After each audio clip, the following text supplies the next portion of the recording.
Hello, America. I hope you're doing well. Welcome to my review of 90 Day the Other Way, Season 1, Episode I Don't Know. Yes, my hair look crazy. Yes, I look crazy. Yes, I just woke up. Oh, well, okay. I got stuff to do, so I had to wake up and do this stuff. Anyway, let's get started. I do want to let you all know that I make jewelry. You can get 15% off using promo code THANKS, and you can find that in the description box below or in the pinned comment. I never put it in the pinned comment, but I'll put it in the pinned comment. What else? I'm also reviewing Claws. If you like Claws, you can check that out. Probably won't be up here as I always say, so you can just go to my channel and then look for it. Okay, so we see Paul and Karini. They are on the way to her parents' house until they find their own place. He's nervous about how they'll react when he tells them about the impending deportation.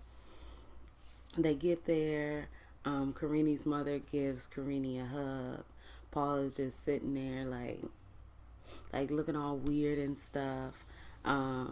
Paul and Karini's mother, I can't remember her name, they don't get along. I don't know why. But Paul is like, okay, I'm going to get up and go pee. Her mother asks, does he help you? Karini says that she does help him, although he hasn't changed at all. And then Karini and her mother call him a jerk and they laugh. And I mean, you shouldn't have had a baby with him if he hasn't changed at all. Anyway, we see Paul. Paul is helping the father with a fence. After he helps the father with a fence, he's like, okay, I'm going to tell you. Bro, why are you... Is Paul ever going to learn Spanish? Like, ever in life? Or is he just not going to learn Spanish? Because he put on his phone... He was going to give it to the father, then he gave it to Karini to read. So Karini got to motherfucking translate that her husband slash baby daddy is a damn terrorist. I'm sorry. Is perceived to be a terrorist, not really a terrorist.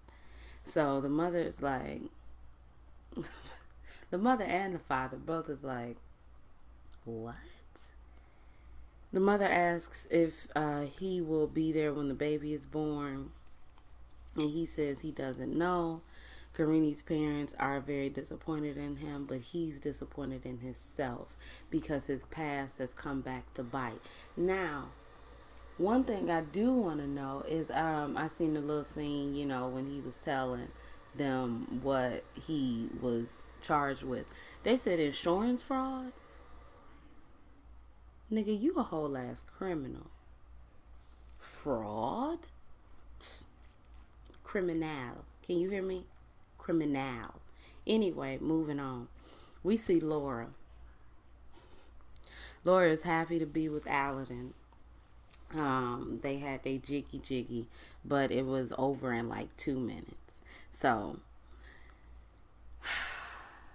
she goes in her bag and she pulls out the vibrator. She's like, do you know what this is? He like, a microphone. So she gives it to him. He turns it on and starts to move. He says, fuck you, get up, and leaves. And he's like, you trying to say I'm not man enough for you? And he got up mad. He went outside. He was smoking a cigarette. He was like, this is Tanzania. I'm a man, so I'm going to be enough for her. And she was like, in America, a lot of women had those. And he was like, we ain't in America.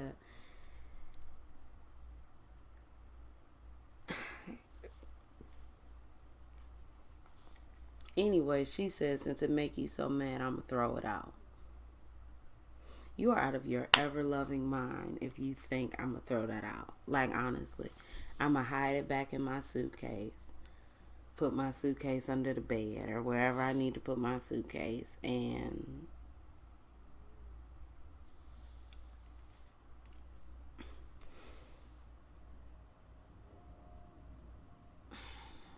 he said, am I enough for you? And she said, well, I mean, I told you, I had already told you some things. And he was like, nah, cut that shit off.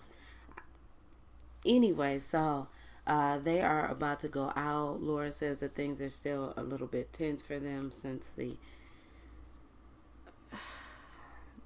you know, anyway, uh, Laura and him are in the car. The car is making noise. Laura's like, you not getting enough gas. You need more gas. He's like, oh, maybe I should open up a mechanic store, a shop for you.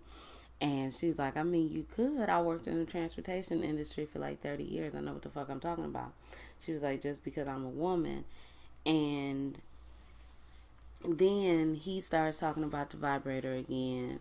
And he's like, well, yeah, maybe that's a thing that single women needed. But, you're not single no more. Then they start talking about social media and how she asked him to unfollow one profile, and she went to his social media and he had all three of the profiles from the one lady. And she says, I don't appreciate you blocking me. And he says, you're like a different person and I can't talk to you. And she says she just wants him to not add people that he doesn't know. And in the 24 hours that she's been here, they've already had 2 disagreements. So she doesn't know if she should just like slow down on the wedding.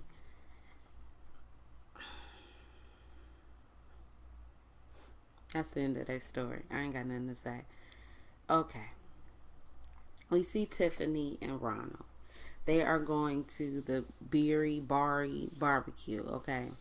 Her sister and her father, her sister's coming today to be at the barbecue. Her father is coming tomorrow. So we hear this loud ass, ah! And I guess it's Daniel screaming because his sister is there. I mean, his auntie is there. I'm sorry, I couldn't think of it. So her sister comes. She wants to sit down and ask questions. And she's like, okay, Ronald. And Tiffany is like, you can call him brother. And she looked at Tiffany and she said, no. Okay. Maybe tomorrow this nigga will be brother. But today, he's Ronald. So she said, look, are you going to be gambling or you ain't going to be gambling no more? And he said, well, I went to rehab. She said, are you going to be gambling or you ain't going to be gambling, okay? Is you is or is you ain't, okay? Ronald says that Tiffany doesn't deserve it. Tiffany doesn't deserve the gambling. He appreciates what he has. And his Daniel and Tiffany will keep him motivated. And then the sister just started breaking down crying. And she's like, okay, y'all have my blessing. I mean, that's one question, but whatever. So today is the day of the wedding. Her sister and her are about to go someplace or do something. And Ronald calls and says, I'm going to pick up your father. And she's like, okay, cool. That's great. That's great. And he said, but your father is in a casino hotel. And Tiffany is like, nah, bro, nah. Don't do it. Don't do it. And he's like, I mean, I have to get him for the wedding. Like, but her father didn't know that he was an addict. And one thing I don't want to do, I don't want to be with somebody who can't even pick my damn father up, my mama up, my auntie up, my grandmother up, whoever, because your ass is an addict. So they left it as a cliffhanger, but him going in, you see him. I know it's not funny. It's not funny. Okay. It's not funny. So I'm not laughing. But like Tiffany. Anyway, that's the end of their story. We see Evelyn and Corey. They're opening up the cocktail bar. Apparently it wasn't open for the season, but anyway. Um she says that we need to get the bathroom fixed. That'll be like $1,500 because we need to do the septic tank. We need to build a wall. Not Trump's wall. We need to build a wall for TVs. And she says we need $5,000 for chairs and tables. And he says, now when I say that, I don't mean the total of everything is $5,000. 6,500 or more for everything. He's like, $5,000 American? And she like, yeah, American. $5,000 for some chairs and tables. Bitch, you must, well, you are messing with a stupid person. Because I wish you would open up your fucking mouth and tell me that some tables and some chairs cost $5,000. In what world? In what world, Evelyn? Are you smoking crack? Or do you think I'm smoking crack? Anyway,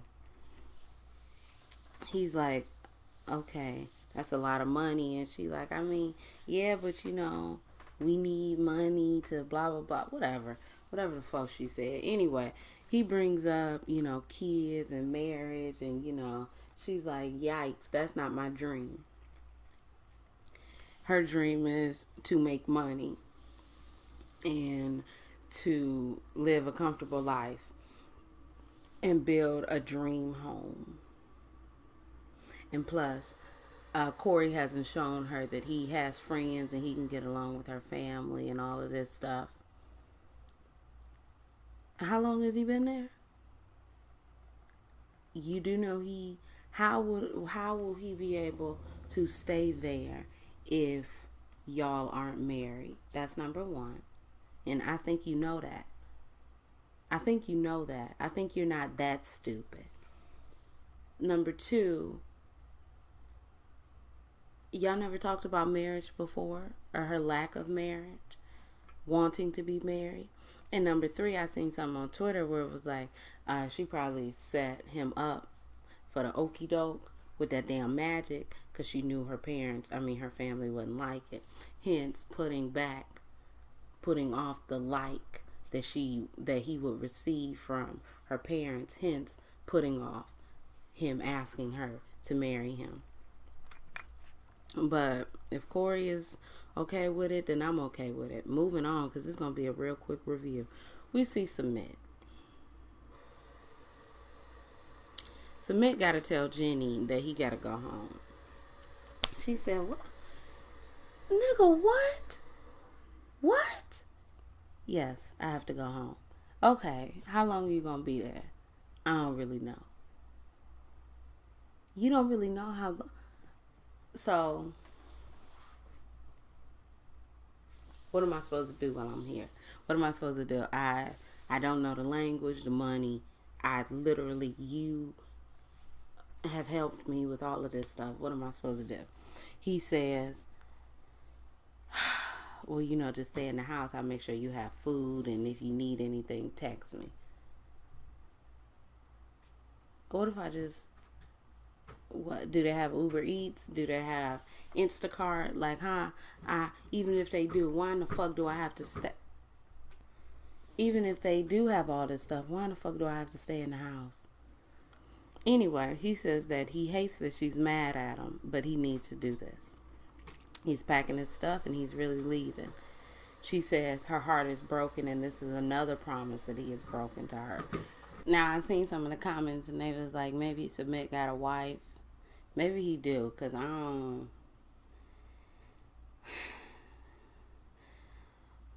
getting a little annoyed. I feel like I'm with a teenager. Like, we got forbidden love or shit. This Romeo and Juliet. And I'm not really for it. But anyway, that's the end of the review. If you like this review, you can like, comment, and subscribe. Anyway, that's the end of the review. If you like this review, you can like, comment, and subscribe, and follow me on Instagram and Twitter And everything else you need to know about me will be down below. My name is Brielle. I make beats. I sing songs. If you like what you see, there's cat hair flying around. Come on along. Bye.